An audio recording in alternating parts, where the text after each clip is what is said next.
বন্ধুরা আসসালামু আলাইকুম। আমরা যারা নারকেলই পছন্দ করি, বিশেষ করে সন্ডা মন্ডা ওই আছে না আগের দিনের কদমা থেকে শুরু করে নারকেলি কদমা বাতাসা, এটা জানি কি মাজারে পাওয়া যেত বন্ধু, বড় ভাই? নকুল নকুল এইটাকে কদমা বলতো খুব সম্ভবত। যাই হোক, বাতাসার সাথে কিন্তু কদমা আছে ছোটটা, এইদিকে ছোট ছোট মিষ্টিগুলো আছে আমরা দেখছি। এদিকে আবার কিন্তু বাদামের এটার নাম কি? বাদামের টানা। এইটা কিন্তু আমাদের খুব প্রিয় একটা জিনিস। এটার নাম কি ওস্তাদ? মুরব্বা। এরপরে সন্দেশও কিন্তু আছে।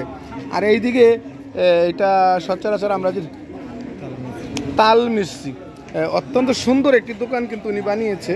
আমি আপনাদেরকে দেখাচ্ছি। আমার কাছে খুবই চমৎকার লাগলো, আপনাদের কাছেও নিশ্চয়ই ভালো লাগবে। ধন্যবাদ, ভালো থাকবেন, আসসালামু আলাইকুম।